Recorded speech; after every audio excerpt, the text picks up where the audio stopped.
किसी केस के अंदर आपको जेल में भेज दिया जाए, वो भी 53 दिनों के लिए, करीब करीब 2 महीने के लिए आपको जेल भेज दिया जाए, आपके ऊपर 371 करोड़ रुपए का घोटाले का आरोप लगे, देश का गृह मंत्री वो आपके खिलाफ बातें करता हो, देश का प्रधानमंत्री वो आपके खिलाफ बातें करता हो, और सोचिए कि फिर उसके बाद में आंख के ऑपरेशन के बहाने आपको जमानत मिलती है, और उसके बाद में आप जाकर के उसी व्यक्ति से हाथ मिला लेते हैं, उन्हीं लोगों से हाथ मिला लेते हैं जो लोग आप पर आरोप लगा रहे थे, और उसके बाद में आप उसकी सरकार में भी शामिल हो गए, और फिर उसके बाद में यह हुआ कि उनकी सरकारी एजेंसियों ने आपको क्लीन चिट दे दी।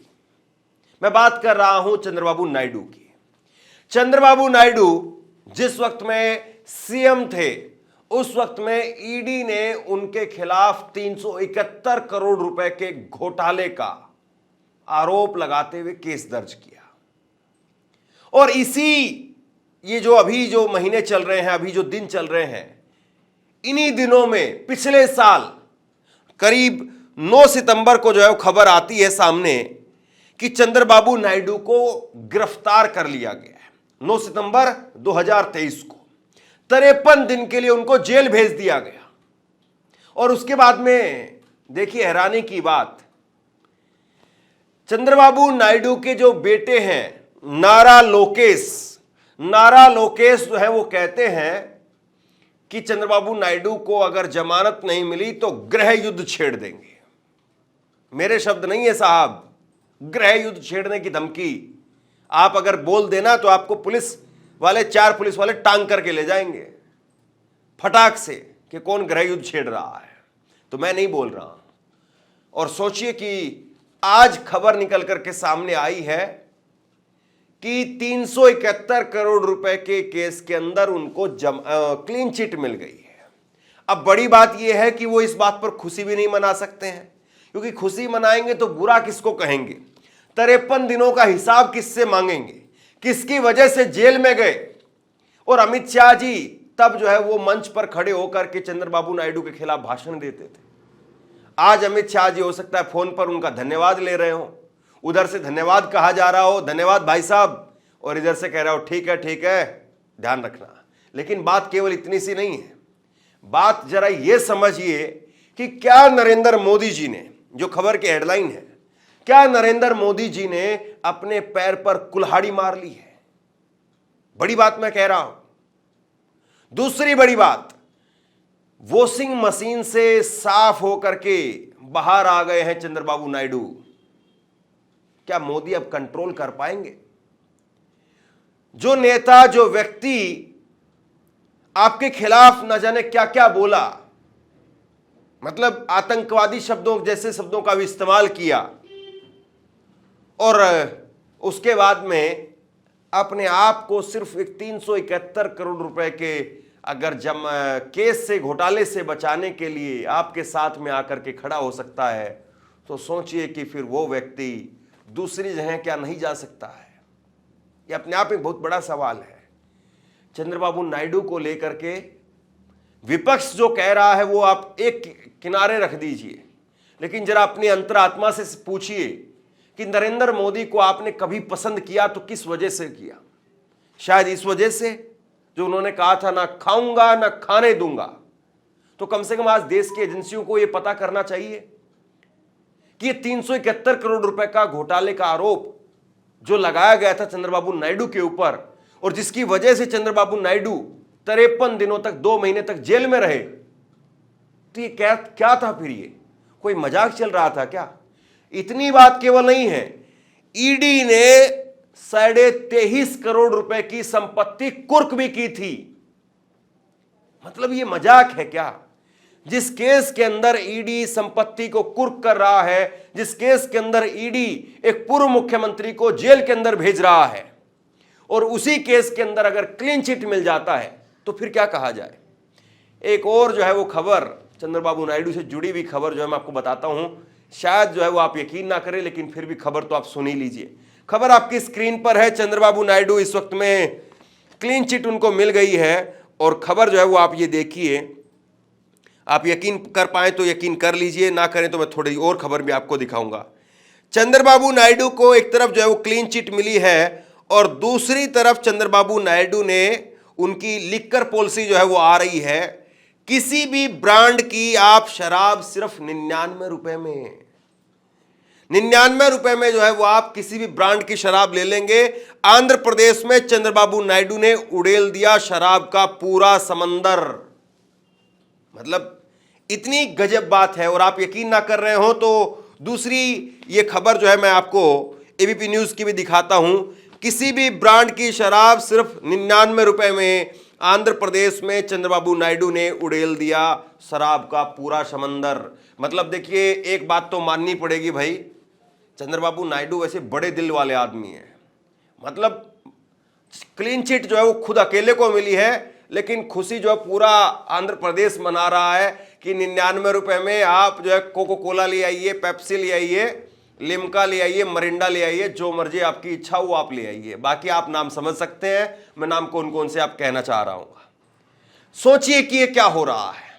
और इसको लेकर के मोदी जी की बीजेपी वो बिल्कुल भी सवाल नहीं खड़े करती है। यहां ये जरूर है कि अरविंद केजरीवाल की जब सरकार लिक्कर पॉलिसी के तहत एक बोतल के साथ एक बोतल फ्री देती है तो बीजेपी कहती है कि देखो अरविंद केजरीवाल तो जो है वो यहां पर दिल्ली के लोगों को बिगाड़ रहा है। हालांकि बात सही भी थी, वैसे तो बिगाड़ भी बहुत सारे लोग दिए थे, बहुत सारे लोगों ने शराब पीना ज्यादा भी शुरू कर दिया था। लेकिन यहां पर इनके पार्टनर क्या कर रहे हैं भाई? पार्टनर जो 99 रुपए में होलसेल लगा दिया है। कमाल की बात है ना। नई लिक्कर पॉलिसी है। सवाल अब केवल ये नहीं है कि किस तरीके से यहां पर चंद्रबाबू नायडू को क्लीन चिट मिला है, सवाल अब यह है कि चंद्रबाबू नायडू उस पाले में, उस खेमे में कितने दिनों तक रहेंगे। और क्या चंद्रबाबू नायडू की साथ में आने की या समर्थन देने की यही असली वजह थी? बहुत सारे लोग बहुत सारे मौकों पर कहते हैं, जब जब देश के अंदर कुछ खराब होता है, जब जब हिंदू मुसलमान की राजनीति होती है, दंगे होते हैं, तो लोग पूछते हैं कि इस दंगों का जिम्मेदार चंद्रबाबू नायडू और नीतीश कुमार है। क्योंकि अगर वो बीजेपी को समर्थन ना देते, जो बीजेपी खत्म हो गई थी, 240 पर आ गई थी, सरकार बना पाने की कंडीशन में नहीं थी, अगर वो नीतीश और नायडू को समर्थन ना देते तो हो सकता है कि फिर ये दंगे नहीं हो रहे होते और जो वो नफरती विचारधारा है वो खत्म हो जाती है। दूसरी बड़ी बात यह है कि चंद्रबाबू नायडू क्या इस क्लीन चिट के बाद में अब बीजेपी के अंदर रहेंगे या फिर वो बीजेपी से आजाद हो जाएंगे। वैसे चुनाव महाराष्ट्र के भी आ रहे हैं और महाराष्ट्र चुनाव में भी अब की बार ये बड़ा मुद्दा जो चलने वाला है वॉशिंग मशीन वाला। और वॉशिंग मशीन को लेकर के कांग्रेस पार्टी ने एक बड़ा जो है वो ग्राफिक जारी किया और ये देखिए जरा आपकी स्क्रीन पर है। कांग्रेस ने एक वीडियो जारी किया है वॉशिंग मशीन को लेकर के कि वॉशिंग मशीन जो है जिसमें नवीन जिंदल है, अजीत पवार है, सच्चाई घोटाला का उनके ऊपर आरोप लगा और अजीत पवार को मोदी साहब जो है टोकन दे करके भेजते हैं कि आप जाइए वॉशिंग मशीन के अंदर और वॉशिंग मशीन में वो सर्फ डालते हैं। फिर उसके बाद में नवीन जिंदल, फिर उसके बाद में प्रफुल्ल पटेल, ये तमाम एक एक करके नेताओं को कुदा दिया वॉशिंग मशीन के अंदर। और वॉशिंग मशीन से फिर तमाम नेता, वो जो महाराष्ट्र के हों, चाहे वो फिर जो है वो हरियाणा के हों, अलग अलग राज्यों के तमाम नेता वो वॉशिंग मशीन से बाहर निकल आए। ये बीजेपी की वॉशिंग मशीन को लेकर के कांग्रेस पार्टी कई जो है वो विज्ञापन यहां पर बना करके निकाल रही है।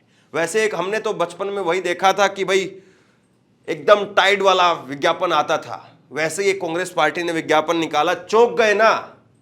और ये पूरी जो दाग वाली जो शर्ट थी या दाग वाली जो इमेज थी चंद्रबाबू नायडू की, वो एकदम क्लीन कर दी है और मोदी साहब की वॉशिंग मशीन से बाहर निकल आए हैं चंद्रबाबू नायडू। सुप्रिया सिनेत ने लिखा है, याद होगा सितंबर 2023 में चंद्रबाबू नायडू जेल गए थे। अब ईडी ने उसी स्किल डेवलपमेंट कॉरपोरेशन से जुड़े घोटाले में उन्हें क्लीन चिट दी है। यह जादू इसलिए हुआ क्योंकि वह मोदी की वॉशिंग मशीन में धुल गए। नरेंद्र मोदी का विरोध करो तो भ्रष्टाचारी और उनके साथ जाओ तो सारे केस खत्म, ढोंगी। कांग्रेस ने लिखा है मोदी की वॉशिंग मशीन में चंद्रबाबू नायडू भी धुल गए। ईडी ने नायडू के एक घोटाले में क्लीन चिट दे दी है। यह स्किल डेवलपमेंट कॉर्पोरेशन से जुड़ा हुआ घोटाला है, इसमें नायडू जेल गए थे। अब मोदी ने अपने मित्र नायडू को पाक साफ घोषित करवा दिया है। यह है हर भ्रष्टाचार के लिए जीरो टॉलरेंस। अब जरा मैं बता देता हूं ये मामला क्या था जिसकी वजह से जेल में गई। 2014 के अंदर जब ये मुख्यमंत्री थे चंद्रबाबू नायडू, तो उस वक्त में इन्होंने एक बोर्ड का गठन किया था। बोर्ड का नाम था Andhra Pradesh skill development board, और इसको लेकर के एक विवाद हो गया।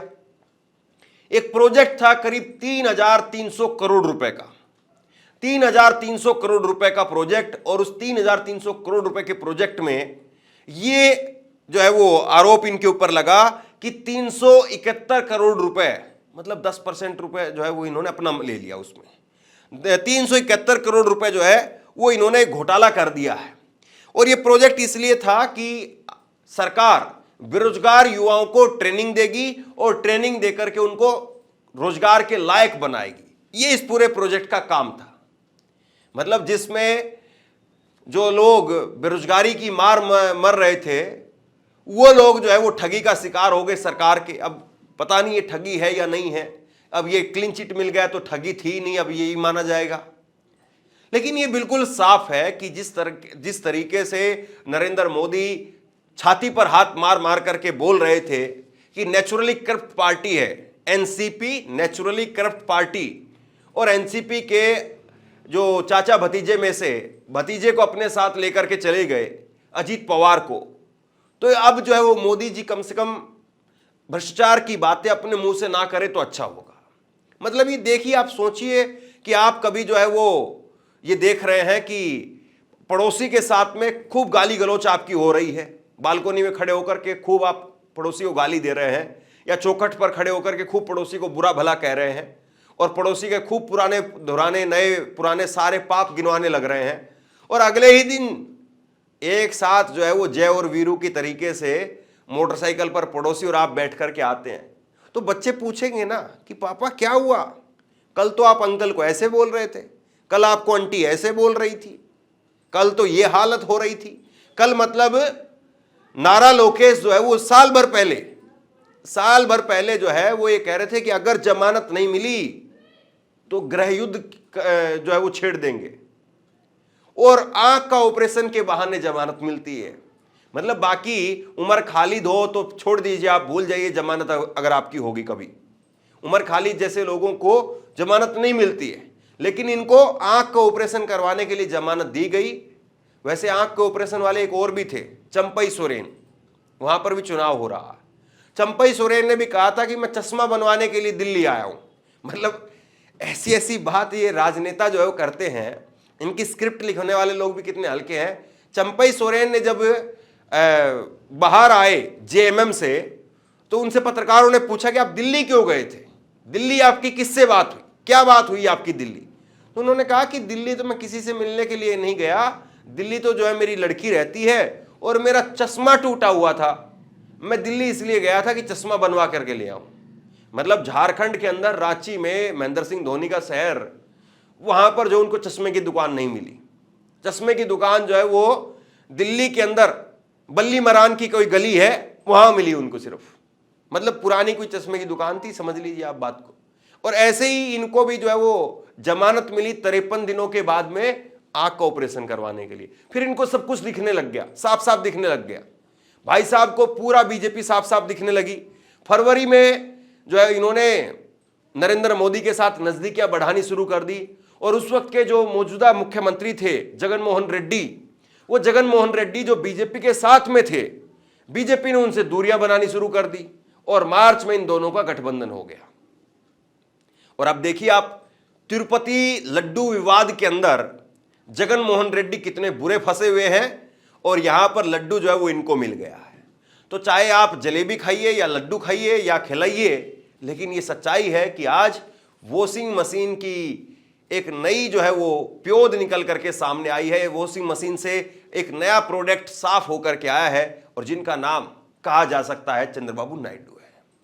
समाचार आज के यहीं पर खत्म हो जाते हैं। बाकी आप लोग जयकारा लगाते रहिए, ना खाऊंगा ना खाने दूंगा, मोदी के ना आगे कोई है ना मोदी के पीछे कोई है, ना बालक है ना बच्चे हैं, मोदी बेचारा किसके लिए भ्रष्टाचार करेगा। तो सोचिए ये किसके लिए होता है कि कोई व्यक्ति जब विपक्ष में होता है तो उस पर इतने करोड़ों करोड़ों रुपए के जो है वो घोटालों के आरोप लगते हैं, और बाद में जब आपके साथ आ जाता है तो वो पाक साफ हो जाता है। बाकी आप समझदार हैं। शेयर कीजिए इस खबर को, हर हाल में लोगों तक पहुंचाइए, और इसी तरह की तमाम खबरों के लिए ऑनलाइन न्यूज़ इंडिया को सब्सक्राइब कीजिए। आपका बहुत बहुत धन्यवाद।